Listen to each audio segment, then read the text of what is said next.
Buondì cari amici della Maratona Veneta, la parola di questa nuova settimana, la parola dell'Uni è la parola la ora d'oro, ma al femminile la ora d'ora. So se avevi mai sentito magari quei pivecci che si dice, non so, che a femmina è proprio una gran la ora d'ora. Ecco, se niente guardiamo la parola la ora d'oro, intanto confrontiamo il mascolino con l'italiano. Lavoratore. Perfetto.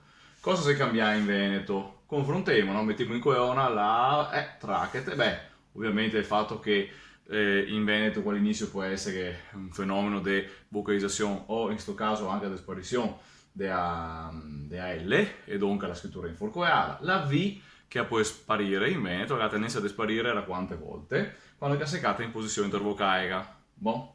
Pensai a saver, manca, saer. Bon. Tante lingue fa così. L'italiano no. La T che a me diventa D, perfetto, e di conseguenza la me genera come si dice, un suffisso qua, che dal verbo lavorar e il mesonta un toccateo che mi fa creare un sostantivo che è la persona che fa sta roba qua, il lavorador. E vedi qua, quale è il singolare, lavoratore, al plurale italiano fa lavoratori. Il Veneto, mascolino singolare fa lavorador, anche lavoradoro addirittura. E il plurale, se io mi dice tanto lavoratori, perfetto.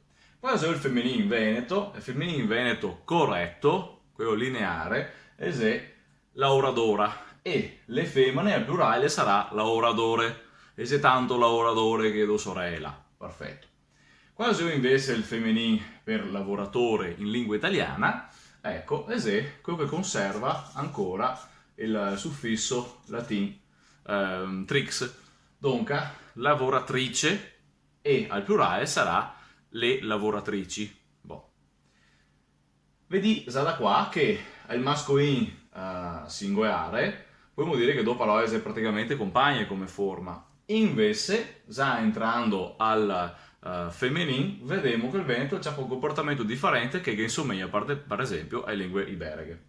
Di conseguenza, per cambiare verbo, invece di lavorare, mettiamo lavar, e quando che ne impissare che è roba che lava sui mestieri, se io andare a impissare mia la lavatrice, ma la lavadora, va bene? Bon, anche da queste robe qua si vede che il Veneto ha le strade sue rispetto all'italiano che va a recuperare dei suffissi che diciamo propri del latino e che invece il Veneto ga sistematizza mantenendo quello del mascolino e variando solo la fine sostanzialmente, solo il morfema finale per dire ma che è mascolino, femminile, singolare o plurale ma mantenendo la stessa roba. Invece l'italiano il me varia anche il toccateo del morfema sostantivante, va bene? Il suffisso sostantivante.